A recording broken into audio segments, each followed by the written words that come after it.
They're totally unprepared. Very few people know how to live off the land, how to grow their own food. But with these changes coming in, that's going to have to change dramatically. Adapt 2030 Mini Ice Age Conversations covers changes in our climate due to a new and intensifying grand solar minimum. In the media, overlooking, downplaying, or burying cold weather changes occurring on our planet. This is in order to keep the global warming agenda steaming full speed ahead. I do this podcast and radio program because we need to begin conversations on how to adapt our food growing strategies long before 2030 as agricultural zones shift, affecting global crop output. But very few mainstream media outlets are talking about the most important issue of our time: cold weather crop losses.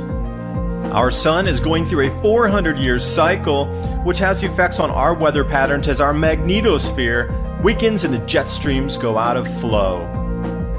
It's not CO2, it's not you, it's the sun. Are you ready to thrive in the grand solar minimum? Then join me for Mini Ice Age Conversations. I'm your host, David Dubine. A simple test I say to people is that you can get some watercress and put it next to a Wi-Fi router and then put some in the other room. The one next to the Wi-Fi router won't even grow very well at all. But when you hold it far away, it will. So it just shows that it's not just affecting us, it's affecting all life forms. And can we keep going if we're just getting constantly hit with this radiation? So the argument doesn't add up, and it's a very short-term argument they're putting forward. And of course, they're just getting us to prepare for the opposite of what we're really going to be facing so that we're even more unprepared. Well, it's all about population decline anyway, and then controlling the smaller amount of masses that there will be, because then they could unfurl and, roll out Agenda 2030 so easily. If we only have 1/4 of the world's population left after this grand solar minimum takes its toll, and then add inside all of these frequency grids that are on top. So maybe the natural decline, we were looking at around 25% global population decline, maybe 30%. That's based on historical past grand solar minimums, just taking the average from the Dalton minimum, the Maunder minimum, Sporter minimum, going back to the late antique little ice age, and further back in 400 BC, the Greek little ice age. There's quite a few different references. We can get a point. And then they talk about how much population decline there was. So on the average, we're looking around 25 to 30% global decline in population during a grand solar minimum as just a grand solar minimum. Now, when you add in on top of this 5G or these different kind of frequencies that we're coming into here, that could be far, far, far higher than just 25 or 30%. But, everybody's trying to figure out how they're going to implement Agenda 2030 at the current population that we have and squeeze everybody into these smart cities and squeeze everybody into a small little box to live in and then take away your car and, drip feed you a molecule of food per day. That answers the question on how they'd be able to do it. If there's substantial reduction in population, it would be quite an easy feat at that point to implement Agenda 2030. Yeah, definitely. I think so. And, they've been planning this for decades. The rollout of this technology. And I just think, it looks like they're taking advantage with the timing of this natural cycle coming in, and they're bringing all this technology in and control system at the same time, not only to control us, because of course the fear of rioting due to lack of food, but the fact that they can get away with reducing the population even more. And then they've got less of a problem with people rebelling or, their control system falling apart. Yeah, I really think that's what it's all about. My mission, or what I'm basically trying to do, is just raise awareness of this in the best way possible, and therefore just keep on doing the talks, getting the word out there. But I think the two main things they want out of this is a population reduction and just to maintain their control. Yeah, and I talked to Celeste Saloom last night. We had a great interview for about 2.5 hours. She was telling me that now with DARPA, that's an American military program, and the United Nations, at the end of the year, this year in 2019, they're going to be beginning and rolling out test areas across the planet where they're going to sell food by the calorie. That's why you see a lot of reduction in serving sizes, especially in the UK. You know, there's been 2 different articles that I referenced in videos talking about UK government reducing the actual serving size from 2,000 or 2,200 calories down to 1,200 or 870 calories per serving. Now imagine that. If it's a worldwide program here sponsored by the UN to come out and now sell food by the calorie, you're no longer just going to go in and buy a package of food, chop that into the 1 calorie or something. This is where it gets a little ridiculous. And if you want to check out that article, it's on shepherdsheart.life, Celeste Salum's blog there. But she goes into the DARPA program along with the UN on how they're planning to sell you food. Now, again, where are they going to roll this out as a test plot? Oregon and California. Only in those far leftist states would you even consider trying to do something like this. But that's what it's coming to. Yeah. That's where they know already the lack of food availability is going to be so great and so stark and so beyond anything we can comprehend that they're now really considering where you're going to buy your food by the calorie. So you start to look at some of these more ancient texts where they say you'll have to work for an entire day to get a cup of barley or a cup of wheat or something like this, a half a loaf of bread for a day's wage. You know, something like this, I could absolutely envision it now. I couldn't even last year, but now I can absolutely see what's coming.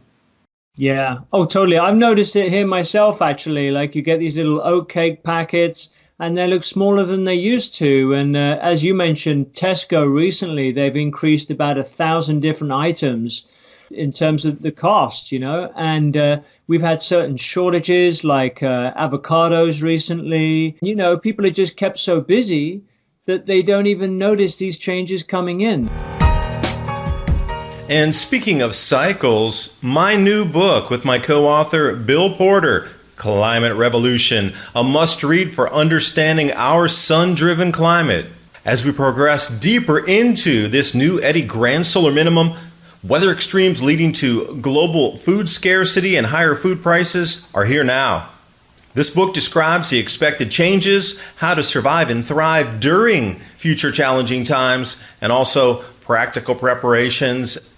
The entire book is interactive with over 250 links. You can click and go out to the scientific aspect of what we're talking about with the repeating cycles in this grand solar minimum. The science is explained so you understand the mechanisms. The solutions are there because we know we're going to face these exact same problems again that were faced in the Maunder minimum, the Sporer minimum, the Wolf minimum. Find designs for building greenhouses, grow guides, beamed soil techniques, as well as bioreactors to create your own growth hormones for the soil. Available now, the new Adapt 2030 Climate Revolution. The link's in the description box below. They're totally unprepared. Very few people know how to live off the land, how to grow their own food. But with these changes coming in, that's going to have to change dramatically. We've got this big finance sector now in London where, you know, people just go to their job, make money off stocks and shares. But then with all that collapsing as a result of what's coming with the food prices, people have got to really start thinking quick and start preparing now. And luckily, in the part of the country I'm in, we do have a lot of farming here. We have people such as my friend who you'll be meeting, who runs his YouTube Primitive Ways, John, who really takes a big interest in food. And yeah, you know, we need to start to get into that mode of thinking. And when they do shrink the size of your packaging, but they still charge you the same price or even higher, there's a literal term for that. It's called shrinkflation. This has been used for the last probably 12 years. It came into existence around 2004 or 5. It really hit home right around 2009 after the financial crisis. Shrinkflation is the proper term for that. And you're going to see a lot more shrinkflation coming forward. And you know, that contraction that we experienced in 2008 and 9 because fuel prices rose, that's nothing. I mean, really nothing in comparison when your food price is going to double and triple. And when I was on Alternative View 10 presenting in the very first couple slides to drive the point home, you know, during the Maunder minimum, food prices went up 7x, 7 times higher food prices. But they went up and they spiked and they came down, went up 4 times and then it came down. And it did that undulation in the pattern there. But still, can you imagine the devastation on our economy if food prices went up 7x? Can you imagine the streets flooded with people angry that they couldn't afford the food? And then the knock-on effects of everything else in the economy that just won't function because everybody's spending so much on food. And then we start to get into the feedback loop. And then, what we're talking about tonight, just whoosh, like that peacock. Wow, that makes a lot of sense. Look at that little disconnected piece over there. Look at that piece over there. Now you can see the full, array of the peacock, if you will, once you understand where this food pricing, lack of food, and these longer, solar cycles coming back in. And how would you as a government try to mitigate that or control the people through this whole 15-year event? 5G. It's the perfect mechanism to do it. Exactly. This is it. And yeah, I mean, this is ultimately what made me come back to the UK, when I was living in Japan, to get active, on this topic. And you've got not just Mark Steele, but you've got Barry Trower. You've got quite a number of people who are warning and saying this technology has been used in the military for decades now. And we're rolling this out in our streets. But unfortunately, people are so tuned in to the mainstream media, and it's almost like, mind control. They're just there. They're very habitual. They go home, watch the TV. But luckily, more and more people are waking up. But the information is so shocking for people on 5G when you get to the bare bones of it that some people just can't believe it. Or they say, oh, our government wouldn't roll that out on us if it was bad for us, would they? So it's basically about making that argument that actually, yes, they would. This is what I try and do with my talks. I put as much really convincing, powerful footage together, video footage, slides, facts, into about 30, 45 minutes to get the message to people. Look, you've got to wake up. We've absolutely got to stop this. Because if we can stop 5G, then it makes it much easier for then, us to really start preparing for other really important things like this mini ice age we're facing. Not only that, there's the effects on the plant life. I mean, we're going to struggle to grow food if it's getting bombarded with microwave radiation all the time. It's the perfect control system. It's something I'm trying to dedicate as much time to as possible. Yeah, I personally feel, now you can agree or disagree, that, governments love people who are within the system, that if you try to jump out of the system, that becomes a threat, that they love for you to stay in there. You're relying on the system. How reliant are you on electricity in the winter versus burning your own wood in your home to heat your own home? Grow your own gardens to the point where if you have a 1 or 2 acre garden, you have enough to sell. Now they want to tax and put all types of different stipulations on how much food you can grow in your own yard. This is where it comes to, you can't even collect your own rainwater in some states in the United States. It's illegal to collect rainwater from your own roof that's running off. There's just so many regulations on you getting out of the system that it is, from the food to the water to the electricity. And, that's what it's all about. So, if I could jump on here, Einstein had a really interesting quote. He said, once the bees disappear, humans have 7 years left to live on the planet. I mean, again, referencing pollinators, but he was talking specifically about bees. And we're coming right in sort of this, same genre, if you will, of where are all the pollinators going to? Where are the butterflies, the bees, the insects, where are they all disappearing to? I mean, is it really neonicotinoids and some of these, herbicides, pesticides, fungicides that are getting into that ecosystem and starting to wipe out a lot of the pollinators? Or is it frequency around the towers? Because you see massive bird kill with all the windmills going on, with the wind turbines. And, what's really happening? And I might also say that the reflective heat coming off of massive solar arrays changes the heat signature, that when insects start flying over there, they just get fried. So all these purported, new tech to try to mitigate CO2 is doing enormous damage to the physical environment around us. Yet you're supposed to accept it there without even questioning it. That's a really good point, David. In fact, in a lot of farmers' fields, I see a lot of insects thriving when they're away from a lot of this technology. You see more of the flying insects. So that for me would be a really strong argument to show, yes, it's this technology that's causing the problem, the decline. They've done a lot of tests on the effect of bees when they put like a wireless deck phone near the hives. They just go away, they leave, they don't come back. And let's look at the impact on wind turbines and solar panels. We had a guy here speaking a week ago, an electrician. He's a qualified electrical engineer. He's got a degree in this topic. And he was giving a talk on dirty electricity and how we're surrounded by dirty electricity that solar panels give off. So he's been trying to create some sort of filters to reduce the exposure from dirty electricity, smart meters, and then wind turbines. You're getting a lot of animal death near wind turbines. There was a short video that I showed the other day that showed cattle and rabbits that were just dropping dead since this wind turbine had been installed on this farm. And then you've got people like David Bellamy, who used to work for the BBC, and then had to leave the BBC because he came out against wind turbines. So some people will get this moment in their life when they'll, choose the ethical way. And of course, they'll come out against all this opposition.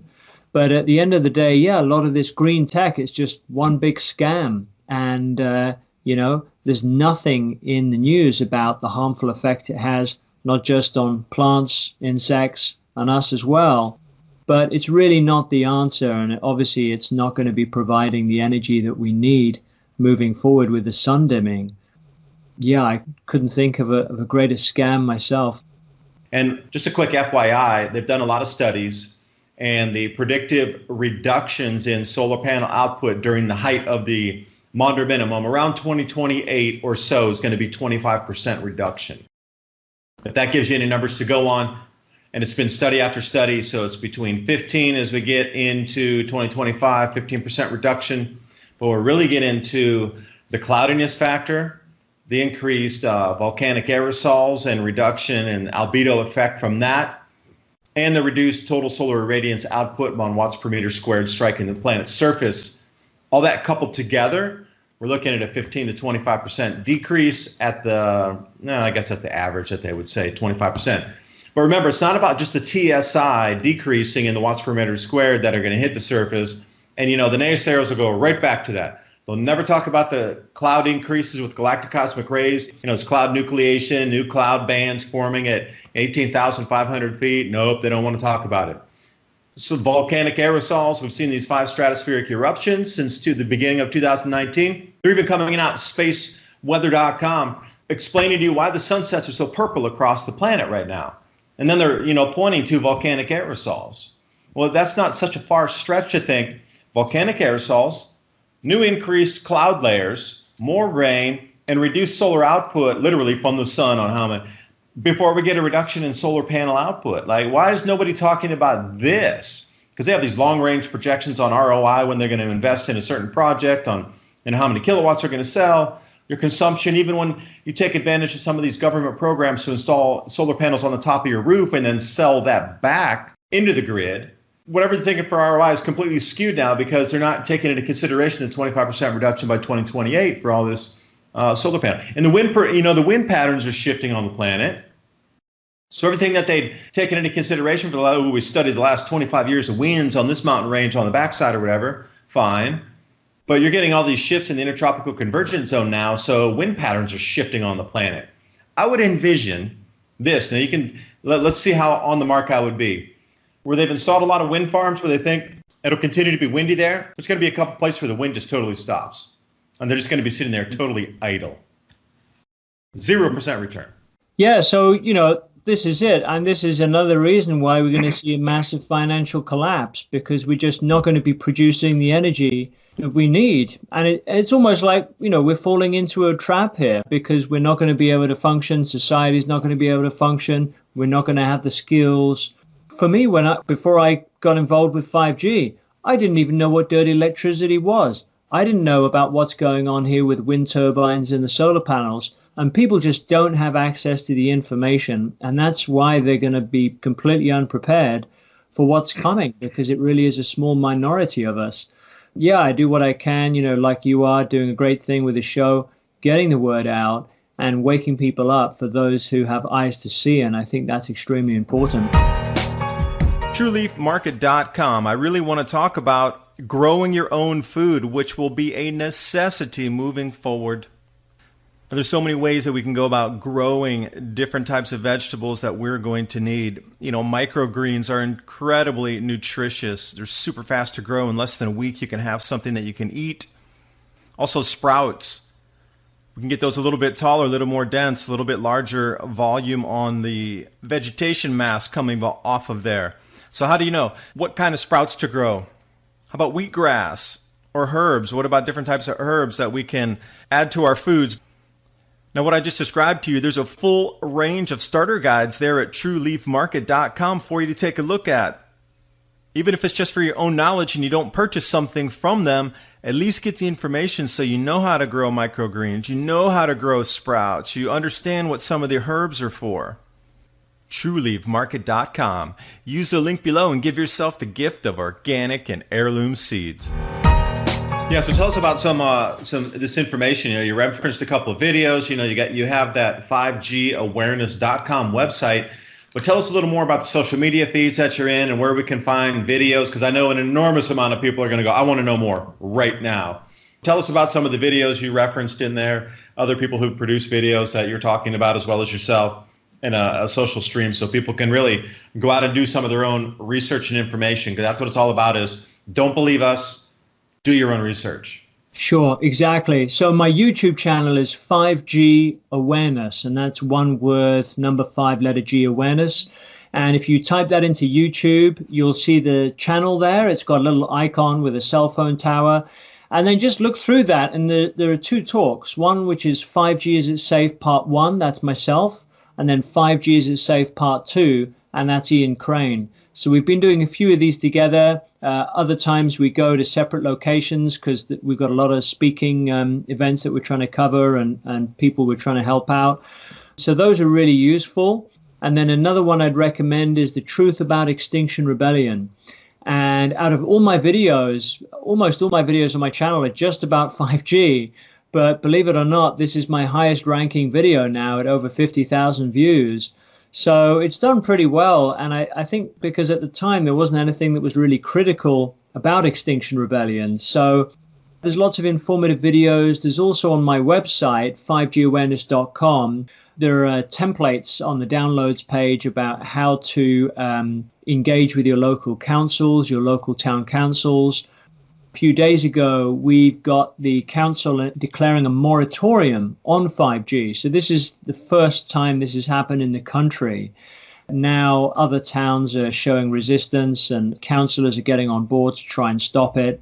So I've got useful templates. There's a template that's been signed by a GP, a doctor in this country who's concerned about 5G and electromagnetic frequencies. You can take that template to your GP to show him or her, get them to sign it. The more doctors we have on board, the easier it is for us to take litigation in court. Apart from that, there's also the protection tab on my 5gawareness.com page where you get 10% off a whole range of different EMF clothing, meters for detecting radiation. So I have a meter on me. I actually have a meter on me right now. And if I just switch it on, it's playing a very low level now. It's in the green. Now, if I switch my phone is here off, it's on airplane mode. But if I take it off airplane mode and put it next to it, you see how it goes right up? So we're holding these phones next to our heads and they're giving off microwave radiation. And so I always have mine on speakerphone. So I've just turned it back off and you notice it's now in the green. So I use that, if I'm moving somewhere, I need a place to live, I'll make sure there's an area in the building which is in the green, which is about 0.01 volts per squared centimeter. So it has a very minimal effect on the body, on your biology. So you can get discounts there. There's also the Facebook page, the Twitter page, and I'm putting together a forum which is designed to be a platform for people to come together. It's got regions throughout the UK. I'm planning to expand it so it incorporates the States, other countries around the world, and people can communicate through that forum. So discuss solutions, ideas, tips that they have. So yeah, that's on my 5gawareness.com website as well. They can also donate through the website on the main page, and that basically helps me to keep going and getting around and talking about 5G. And I'm more than happy to come to the States and give a talk sometime because I love the US of A, so I'd love to come out there. Yeah, and you can see how ferociously defended this information is because they're so afraid of this information getting out. You got to wonder really what's behind there that they're so afraid of you learning. And this is kind of the first steps. And again, when I had spoken at Alternative View 10 with Ian Crane, also, who you referenced there in the video, who was the organizer of the event, I had known really very so little about it. But when I left that conference, I was a changed human being on the way I perceived that tech and how I talked to my family about it and trying to get them aware back in the States, because they're saying in the state where I live in Tennessee that it's starting to be unfurled a little bit. They're trying to put it down some major expressways that are running east-west, north-south through the state to try to bring that in. And Nashville is also one of the first cities that's going to be getting the 5G right downtown. So there's a lot of things happening just even locally where I live. But, you talk to most people in the States and they just have almost no idea about this. And again, it's about the awareness coming together. And I'm trying to do my little bit to explain and let my viewers get the most information they can. Social media now, the reason I set up the forum on the website is we're seeing more of this censorship, stuff getting labeled as fake news. I posted something, there was some article I found, really good article, critical of Al Gore and, the Inconvenient Truth film he made. Yeah, it just disappeared completely from my feed. And then I tried to repost it and I got a little warning box pop up saying, you must understand that this has been labeled by such and such agency as fake news. This will be flagged if you post it. And this is what they're starting to do now with 5G particularly. But I find, climate change is a really big one. And in the UK, if you're labeled as a climate change denier, which is what they fire at you, of course, you're not denying that there is climate change because we're facing this mini ice age. But it's like they just fed these subliminal messages through the media and it just goes in and they just react. And it's why I set up the forum on my website, because I figured if they shut down the Facebook group, we've now got over 20,000 members now on Stop 5G UK Facebook. If they shut that down, at least we've got the forum as a temporary backup. I have been talking here with John Kitson, 5gawareness.com. And John, as always, with everybody I talk to, the last thought is yours. So if you want to share any ideas, thoughts, closing remarks, or anything that popped to mind as we had through this interview, take us out of the interview here. What do you think? Anything to wind up with today? Sure. Yeah. Okay. I think when we talk about this topic, 5G, it's such a heavy issue for a lot of people. You might think to yourself, how do I deliver this to people? How do I tell them? How do I wake people up? What's the most effective way? And I think the most important direction to take it first is, how is it going to affect our health? Because everybody cares about health. Health is wealth at the end of the day. And also, I was listening to a talk not too long ago about engaging with people's emotions. So if you're able to engage with their emotions, you're able to basically get a message to them and for them to digest that message more easily. So when I gave my talk a few days ago, I was giving a talk at the sustainability event. A lot of people in their 20s, their 30s, they believed in climate change. They wanted to make a difference. But I showed some videos on effects on animals and children. And I said, don't we want to look after these groups? What are we doing? And they were really quite emotive. And I just think we really got to connect with each other. Tell people you care. Tell people, how you feel. You want to make a difference and that you care. And that's why you're telling them this information. I think that's really key. That's what I've started to do now. And it's just made a big difference, really. And I've put a lot of videos on my videos page, on my site, with a lot of interviews with doctors. And it's very mind-blowing, but convincing stuff at the same time. And don't be fearful when you keep spreading the message about what's happening with climate change, with 5G. Just be true to yourselves. And that's my message to everybody.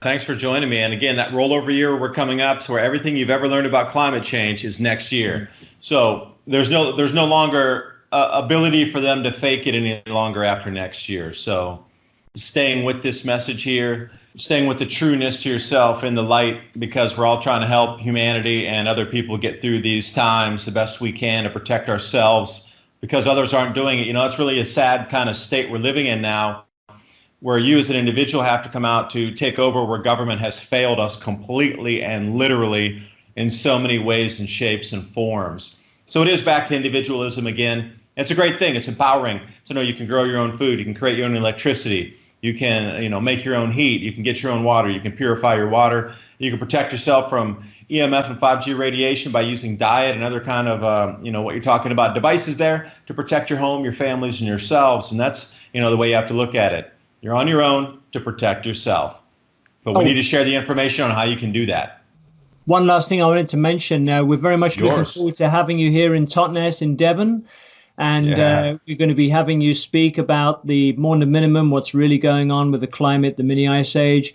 That will be on the 29th of October in Totnes in Devon. And I'll be putting that on the events page on my website. So we look forward to having you here, David.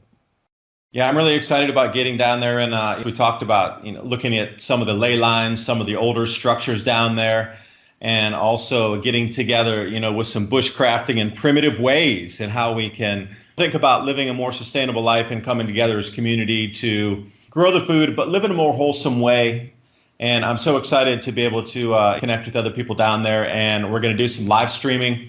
I have a couple other people in the States that want to pick up some live streams and do a round table or two while we're down there live so we can share the information as it goes on firsthand.